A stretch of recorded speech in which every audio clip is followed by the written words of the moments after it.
Today on this episode of The Brain Surgeon's Take, we will be discussing longevity, lifestyle strategies for a healthy long life with celebrity fitness guru and health entrepreneur Don Saladino. Learn about habits that will optimize your existence, including a nutritious plant-rich diet, regular physical activity, quality sleep, stress management, and avoidance of smoking and excessive alcohol. But what about strong social relationships, healthy body weight, and preventative medicine? All of these significantly contribute to longevity and a higher quality of life. Much more on this podcast episode. Welcome back, everyone.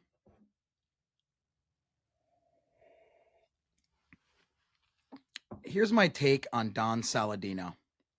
He is at the forefront of the wellness movement. Don is a world-renowned fitness entrepreneur, coach, and performance expert who has trained everyone from Hollywood superheroes to everyday people who simply want to feel and function their best. Today, we're diving into one of the most powerful and inspiring conversations possible: longevity. What does it truly take to live not just a longer life, but a healthier, more vibrant one? Our guest today is known for taking a holistic approach.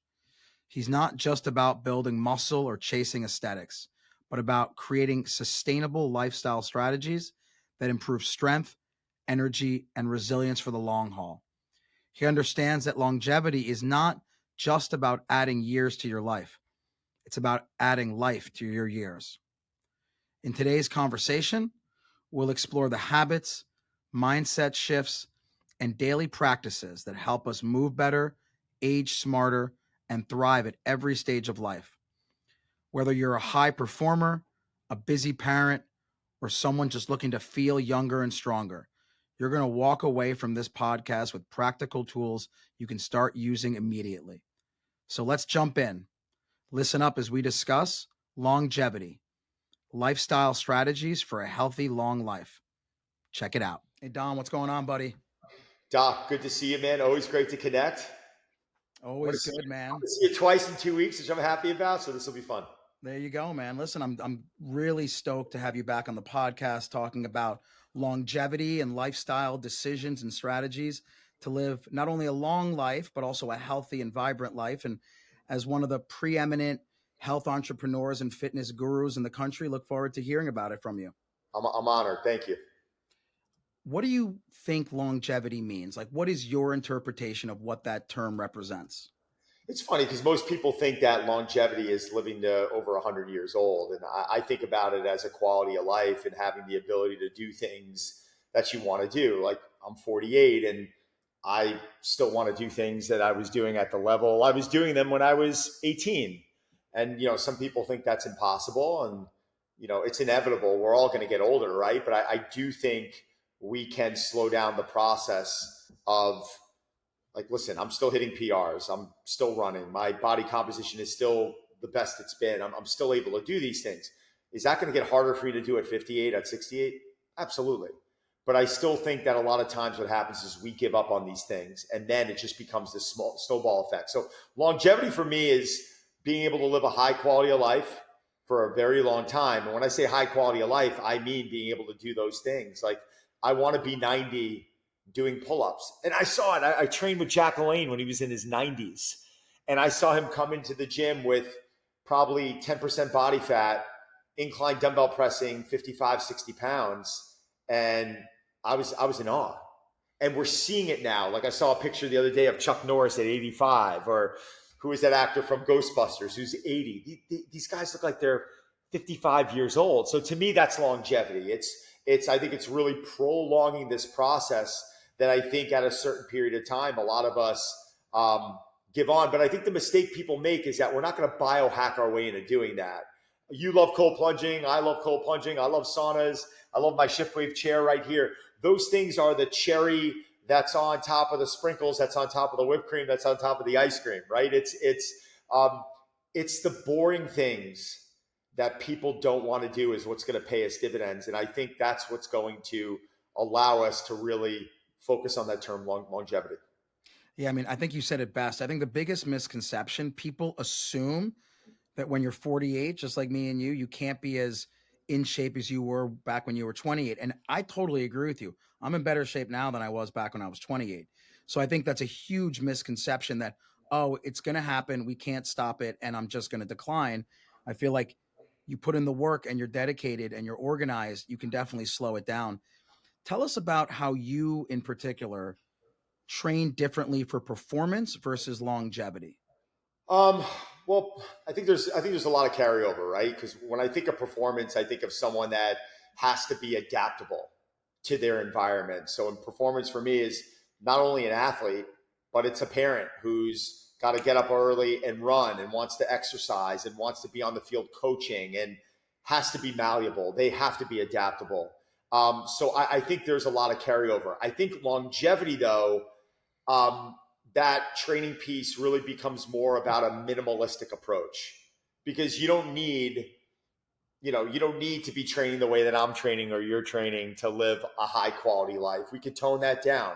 We don't have to go 2 to 3 reps in reserve while training. We could tone that down. I think there's things, if someone's like, listen, I want to be healthy, I want to be happy, I want to be in shape, I want to focus on longevity. I think the amount of intensity, frequency, volume can all change a bit, opposed to someone who's really trying to maximize or optimize. I mean, so many people come to me bring up the word optimization, and I look at them, I'm like, you don't want to optimize. Like you want to be great, but do you really know what optimization means? Like, do you really know what has to go in there? If you want to be optimal, think about what that word means. That word means like I want to push the envelope, and to do that, I think a lot of people don't realize that that's not really where they want to go, right? I think they want the basics to feel great, look better naked, wake up with high levels of energy, not be in pain, and to look younger than they feel and that they are.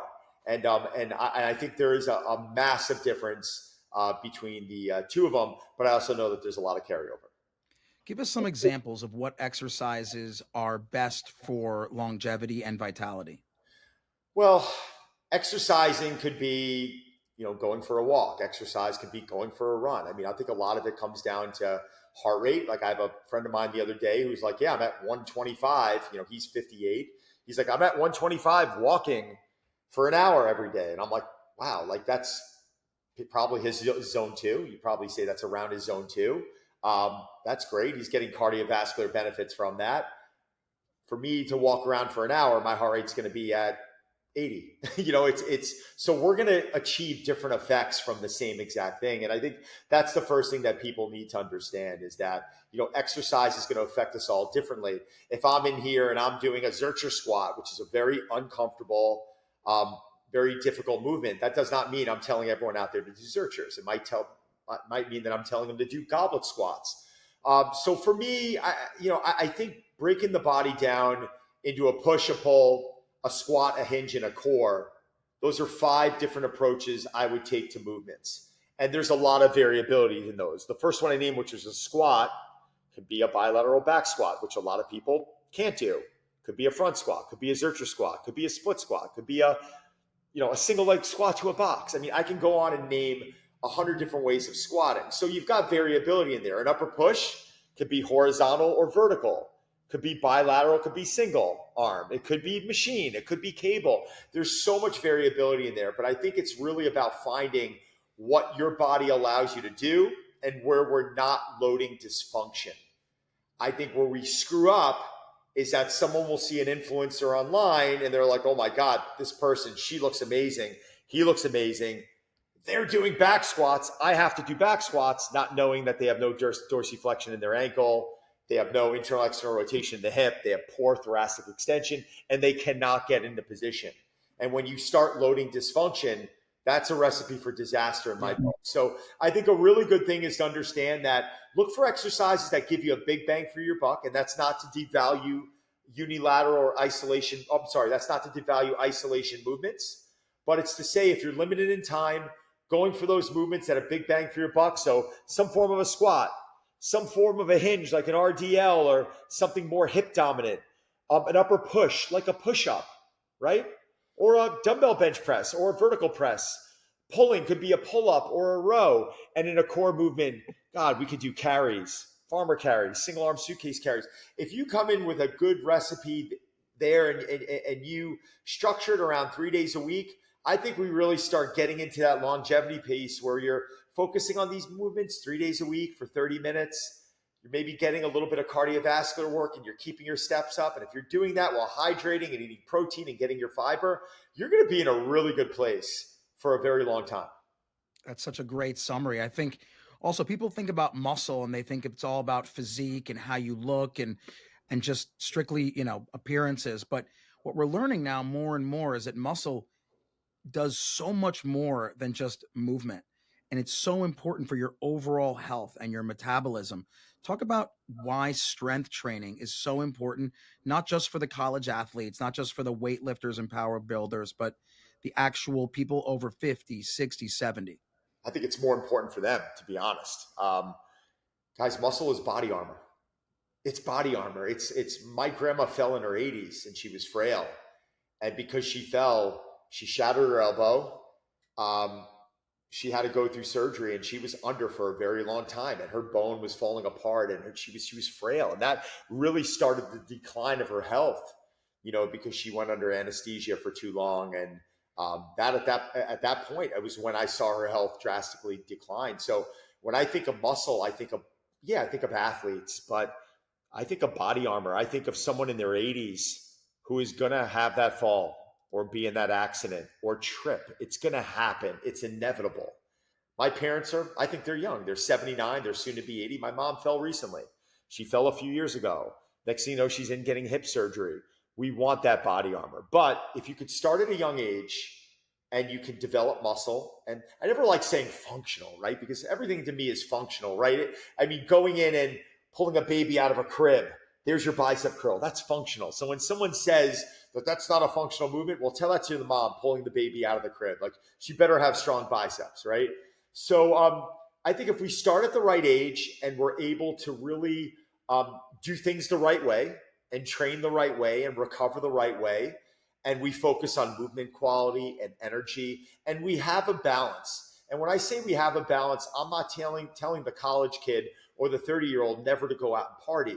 I'm telling them to respect it, to train, to move, to sweat, to keep your protein up, to focus on fiber, to understand that good carbs aren't the enemy, to understand that fats are one of the 3 macronutrients that you need for energy and to stay satiated and for hormone function. And it really is this umbrella policy of things that we need to focus on. And if you could start respecting this at a young age and not trying to be perfect, but understanding that you're going to have your fun, but always revert back to this, that's longevity to me. That really is. It's still finding that balance, being able to try and do these things, not being so obsessed like maybe myself or yourself, but this is what we love to do and this is what makes us happy. So, you can't tell me that I'm approaching that the wrong way. Who's that guy? Brian Johnson, that's trying to biohack his way to living to 200. I actually did watch his documentary and everyone's slamming him. And I'm going to tell you why I respect him, because he owns it. And he knows that, listen, this is not for everyone, but it's something that's meaningful to him. And I felt bad when I heard every physician, get a life. This is the way he wants to live his life. So you got to respect that. Of course. You got to appreciate it. Do I agree with everything he does? No. Is that the way I'd live? No. Is he going to outlive me? I don't know. Right? Like, I'm someone that's had moderation, but I've really focused on these areas of life that I think have given me big return. And the fact that he wakes up every morning and does red light, I do red light. Am I obsessed if I miss a day? No. So there's a balancing act here, but I really do believe, without rambling too much, that start young, understand you don't have to be perfect, but know that these are things that are going to pay dividends when you're in your 80s and 90s, and you need to do these sort of things. Now, we talked about fitness, exercising, and the importance of muscle. Let's get into nutrition that you and I briefly spoke about before the podcast, and the lack of education and knowledge in general for the US population. How awful is the general population's knowledge about nutrition, and how important is it for lifespan and extending your overall longevity? Well, I think it's better now than it was, because I'm looking at my kids that are 18 and 17, and they're very aware. And it's not because of me. Like, I was not someone that would force my children into eating, the right foods, I just led by example. And I found that at a certain point, my kids just started adapting to that. So when a parent turns to me and says, how do you get your kids to eat right? I said, well, first you got to lead by example. How are you doing? Well, not great. Well, then they're going to see you drink. They're going to drink. Like they're going to, unless it's so bad that pushes them away. Another conversation.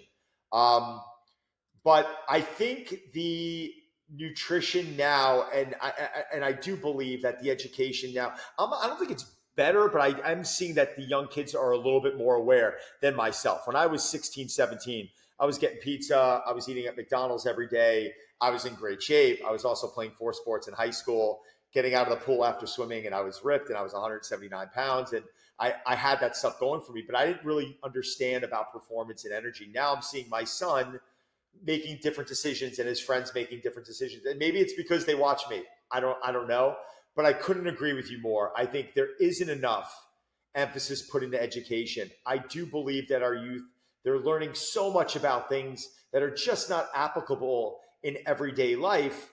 You know, I went to college and I had to take a course called History of Christian Ethics. I was a business major. What the hell did I have to take that course for? It was pointless. You're better off putting someone in a class that they're going to be able to go and utilize in real life, or maybe allow them to take an internship program or something where they're going to learn. And from the educational system standpoint, I want to see the kids moving more. I want to see them learning more about nutrition, and I want to see them understanding more about moderation and making these decisions that are going to pay dividends later on in life. That was your first part of the question. What was your second? Can you No, I mean, it was basically just how important is nutrition for longevity? And I think the answer is obvious, but I'll let you say it. Yeah. I mean, again, I don't think we need to be perfect, but I do think that we're focusing a lot on the wrong things. I think we're focusing on the alcohol that's gluten-free or that's clear. Alcohol is alcohol. You can have your opinion on it. Too much of it's not good for you. And if you're, doing a lot of other of the right things in life and you're having a drink or two a week, do I think that's the worst thing in the world? No. But I think people are focusing a lot on the wrong things. They're very focused on just consuming protein, which I think is the most important macronutrient. I think if there's one you want to focus on, it's that. I don't think they're putting enough attention into fiber. I don't think they really have a general idea on, using those other 2 macronutrients as your energy source and how well that's going to help in performance. I just had a guy from the Caribbean who I'm friends with contact me, and he mentioned to me he's on TRT, and he asked me my opinion. And I'm like, listen, I've never taken testosterone replacement therapy, so I'm a bad person to ask about this. I do know that I have friends that were at war and that, were blown up in Afghanistan, and they are on some type of hormone replacement therapy that's become highly beneficial. Have you gotten on it? And he said, yes, I did. I go, well, let me ask you a question. Where are your calories? And he goes, I don't know. I go, well, you could be eating in such a deficit that this is why you don't have high levels of energy. So you've already gone to the TRT as the solution, where maybe if we just focused on our nutrition, which is now going to help you with your recovery, which is now could potentially help you with your sleep, spend a couple of weeks, months doing this. Does that pull us out of the hole? And can we maybe prolong yourself on having to jump into TRT later on? So I'm not knocking it, but I'm saying that people use it as an immediate fix when they're not necessarily, focused on the basics. So that's how I would answer the importance of nutrition. It's got a lot to do with our health. It's got a lot to do with our longevity, and it's got a lot to do with decisions that we're making that, in all honesty, would I rather you get on TRT at 60 or 40? I'd rather you get it on 60. If you're argue with me all you want about it. I don't know how the 40-year-old getting on it now is going to, I don't know what that's going to do to them in 10 years. I don't know the doctor that's prescribing it to them. I don't know the other things that they're doing in life. Are they making those adjustments or are they just using this as as an immediate fix? So I think that nutrition is one of the most important factors. And I think we don't put enough weight and emphasis into it. And because we're undernourished, we're making other decisions that can heavily affect our health negatively in the future. I mean, you said it best. It's about consistency, right? It's like you don't need to obsess about it, but in general, you've got to be putting the right stuff in your body. And if you're just consistent, Yeah. that's the best way to live a long, healthy life. You were talking about biohacks, and we mentioned it a little bit earlier. Thoughts on intermittent fasting? cold plunging and supplements. These are hot topics. People, I think, believe they can skirt certain corners. I know that you're not necessarily a believer in everything you hear, but give me your opinion on those three things. Well, I think all these things, yes, to, if you understand what you're using it for, right? And let's start with cold plunging. If you're a bodybuilder trying to create as much hypertrophy and develop as much muscle, do I want you cold plunging after workout? Absolutely not. I think it's not good for you. And I think but are there places in your training regimen that this could highly benefit you? Sure. You and I have talked about in the past about doing it before a workout, or maybe shortening the duration of that before a workout to really, focus on, creating some type of an adrenaline response or brain function, or out of nowhere, it's waking you up. And I think these things are, can be really beneficial. And I do believe them. Intermittent fasting, why? Like if you're someone that might, is there cancer in the family? Is there research pointing in the direction of it being an anti-Alzheimer's protocol or an Alzheimer's protocol? Or I know research is not completely conclusive with all this stuff, but if you're a believer in that, and that's your main goal and that's your main focus, I think you should experiment with these things. Now, when someone's turning to me and saying, I intermittent fast because it fits my schedule best, well, is that just laziness? What is your goal? Well, if my goal is to put on muscle, pretty difficult to do in an 8-hour window if you're following the 16-8 protocol. There's different ways of intermittent fasting, but traditionally, I think we would agree that 16 hours of not eating and 8 hours of eating is the typical window that people are going to follow. When you're not eating, you're missing opportunities to consume the protein you need, to consume the fiber you need, to consume the vitamins and minerals you need. So what I see people do is they'll utilize IF, intermittent fasting, as a rebound effect to that poor night of eating. So now you put bad nutrition in your body, you've caused some, potentially, you got to agree, a negative hormonal response. If you're having alcohol and you're eating poor nutrition, it's not the best thing for you, right? I'm less worried about the calories and what it's doing to your sleep and what it's doing to you hormonally that night. And you're rebounding now by starving your body, where I think the best way to detox your body is through healthy, nutritious foods that are micronutrient dense and macronutrient dense and that are fibrous. So I think the main question is what are we using it for? I sauna almost every day. I love it. I think that's one of the magic modalities, and I traditionally like to do it after a workout, right? Highly beneficial. I'll use the shift wave chair whenever I can, which is a vibration meditation chair. I'll use it if I feel tired in the afternoon because I've been up since 4 a.m. this morning and I want a little bit of a reset. It helps. These are things that I lean on at times during the week, but I don't become so dependent on it that it's going to replace the things that I think are going to pay the biggest dividends, and that's your sleep, that's your nutrition, that's your hydration, that's your stress levels. Like, these are the things that we really need. That's your protein. These are the things that we really need to focus on. So I love these modalities that you're talking about. The thing that bothers me is that people will just kind of slash it. Oh, this is bad. This isn't good. Research points in a direction. If I'm working with an athlete and their main problem is that they're just used to getting hammered on the field, and don't tell me they got to adjust their training. They're playing professional football. They're playing professional hockey in the NHL, and they're skating at, high speeds, taking shots every night. They're doing this for 80, 90 games a year, whatever it is, whatever the season is. If they're turning to me and saying cold plunging is the one thing that's restoring them to a level of normalcy, go. That's priority. And that's what we forget is we're always asking what's the best and what's the worst. And I think we need to be asking, well, what are we using it for and who's using it?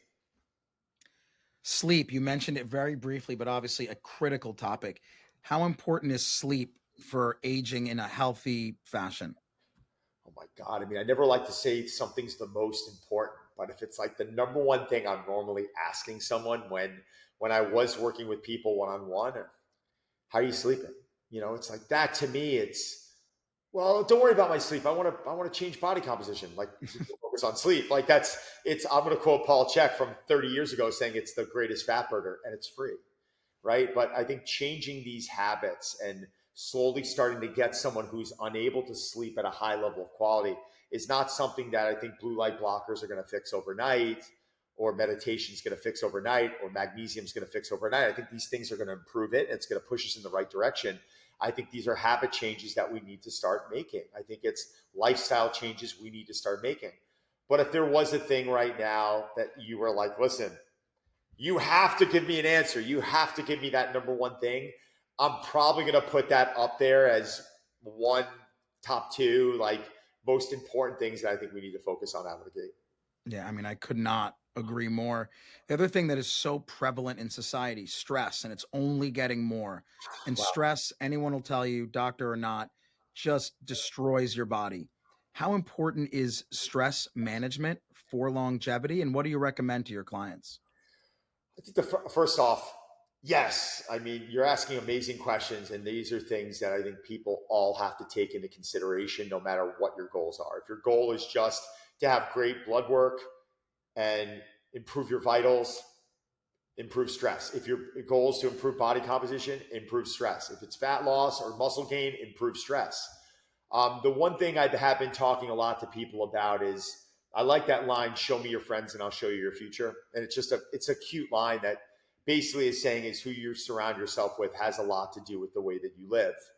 If you're going to hang around with people that are, kind of, sorry to put it this way, but bottom of the barrel, and they don't really interested in achieving things, and, they want to kind of just drink their pain away, every night at happy hour, I think that's going to push you in a specific direction. That's going to make it challenging. If you're going to surround yourself with people who, every time you're around them trying to make good choices, they feel bad about that and they're pushing things on you, or, I think you need to reevaluate who you're hanging out with. And someone asked me this in my challenger group last night. They're like, I go out and, I don't want to eat the pizza and I want to make these good choices, but I feel awkward. People are, looking over my shoulder. And I'm like, oh, trust me, I get this all the time. I'm at a restaurant. I have people I don't even know walking up to me like, oh, so what are you eating? And they're looking over my shoulder. I'm like, yeah, I'm eating a burger right now. Can I enjoy that once in a while? Like, oh my God, you ever ate that stuff? I'm like, yeah, I like to have it once in a while. Are you okay with this? Like, could you, it's like,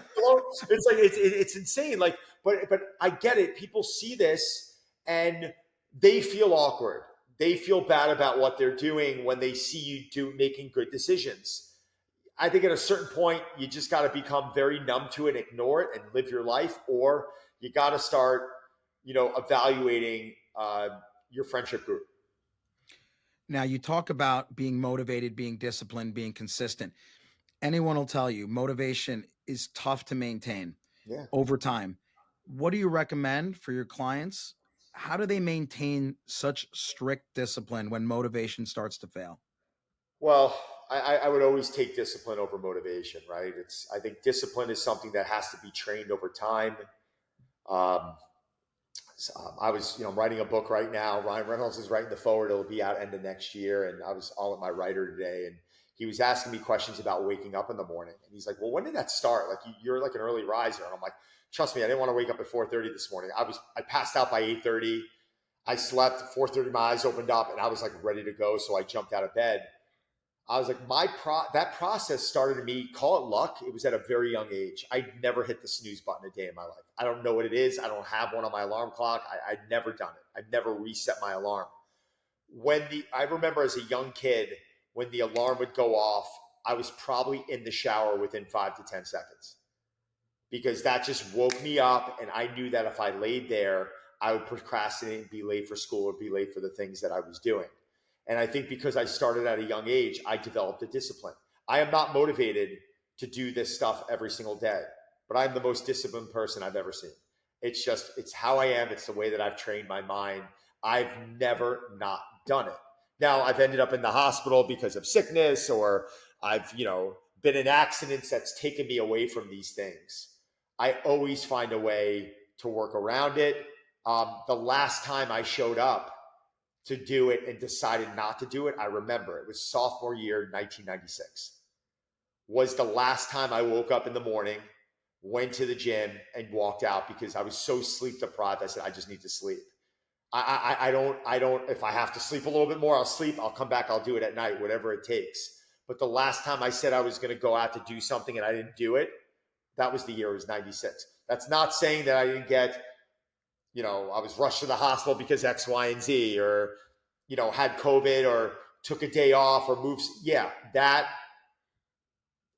it's waking up and saying, I'm just lazy and I'm not going to do this. So I think over time you develop this discipline and it happened to me yesterday. I was in Chicago yesterday was on Wednesday. I was in Chicago on Tuesday, flew in Monday night, was up at 3:30 in the morning working, was at the gym at 4:45, met the CEO of AMA early in the morning at 7, worked all day on a plane, wasn't home till after 10 p.m. It's a long day, you admit it, right?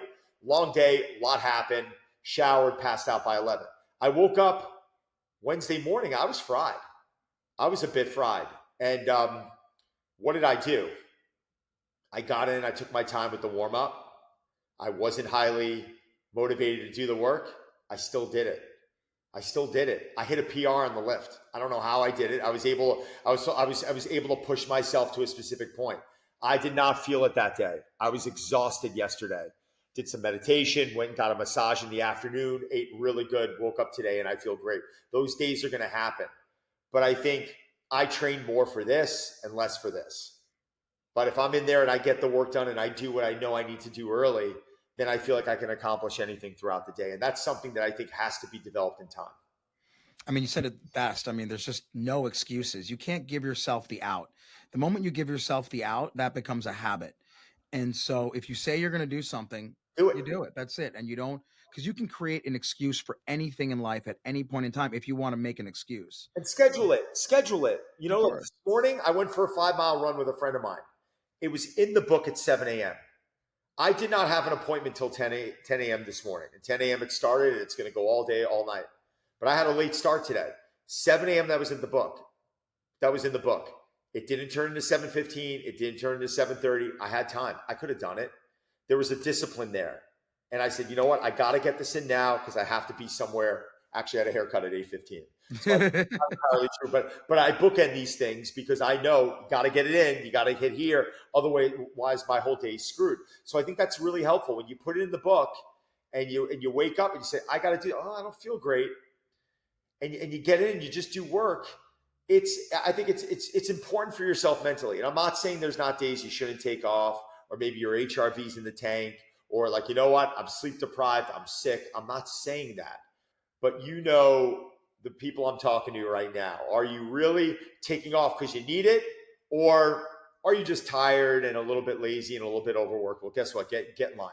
It's like join the club. A lot of us are there a lot. Totally agree. As someone who is one of the leaders in the field, someone who's a pioneer and a real influencer in wellness and fitness, are there any exciting trends and research that you're seeing for longevity that you feel are particularly promising? It's a good question. I don't know. I mean, again, we were talking about biohacking earlier with a lot of the modalities, and I think the modalities are getting really good. But again, I think they're just sprinkles on the ice cream. I never want to turn around and say something like it's going to now remove the focus on the things we should be focusing on, and that's nutrition, movement, and sleep. These are the things that I don't think you're going to see. Now, can specific supplements or specific recovery modalities contribute into us improving these things? 100%. And I think we're getting smarter and smarter about it. But, I have not seen anything that is so life-changing yet that is going to replace those big three things that I was just mentioning, movement, nutrition, that's nutrition, hydration, and sleep. Like that's to me. And when I say nutrition, I mean gut health. I mean the gut, gut brain function. I mean, that's what I mean under nutrition. But focusing on those things right now, I think that are still what's going to pay the biggest dividends. Not the answer you wanted to hear, but it's definitely No, it is the answer I want to hear. I think I want to summarize what you just said, and that is that there's no shortcuts. Right. How do you do it? It takes hard work. It takes discipline. You got to eat right, sleep right, work out. You got to do those things. You're not going to like take a magic pill and live till you're 100 just because you're taking a pill. You've got to wake up and do the work just like you talked about, every single day. And just along those lines, we were talking about this again before the podcast, but I want to focus on it now as the last question. But what do you see your legacy being? You've obviously been in this game now for several decades. You've got a huge reputation. Your influence is massive, and you've got a long way to go. But you're at the point, just like me, where you start thinking about what's your legacy going to be? Who's going to follow you? And when people think about Don Saladino 30 years from now, what do you want them to say?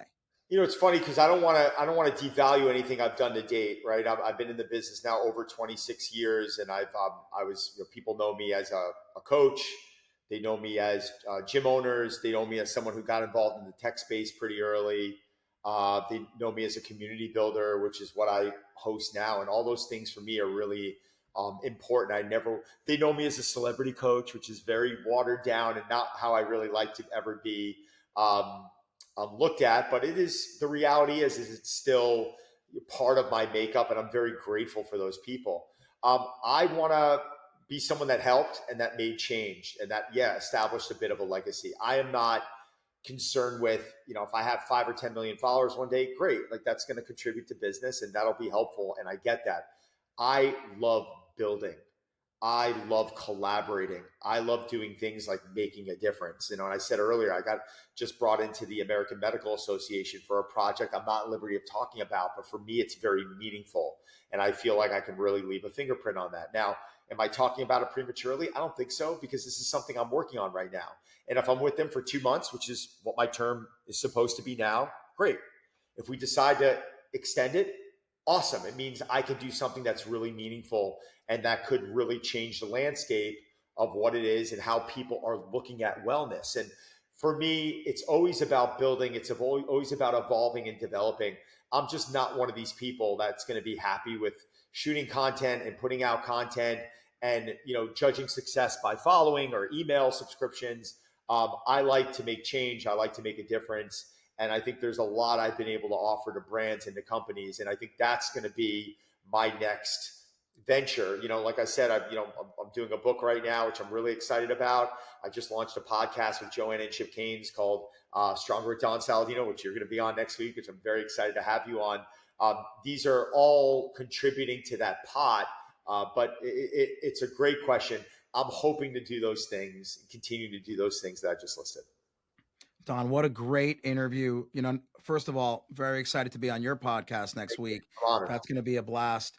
But this interview in particular, I think summarizing it for all of our listeners, you can live not only a long life, because no one wants to live till 120 and be stuck in a wheelchair, but to be active and to be vibrant, you can do it. And just like you said, I'm healthier and higher performing now than I was 20 years ago, just like you said. And so the idea that you have to decline over time is not necessarily true. And you have to put in the work. There's no shortcuts, there's no magic pill. And it really sits on those 3 pillars: sleep, nutrition, and exercise. And it's not one day, it's not 1 week, it's not 1 month. It's for your life. And it needs to be a general lifestyle. Moderation is key. Like you said, like, it's not like you can't have a cheeseburger. It's not like you can't have a glass of wine, but it's got to be in moderation. And at the end, you get pulled back to that discipline that keeps you in line.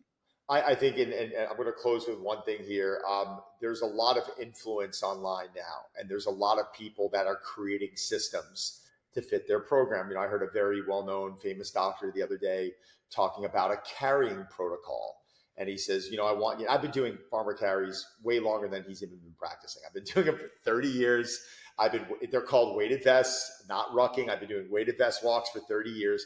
These are things that were great back then and they're great now, but people are popularizing them and they're trying to create a system around it. And I think what's happening too is it's allowing people to think that this is the only way.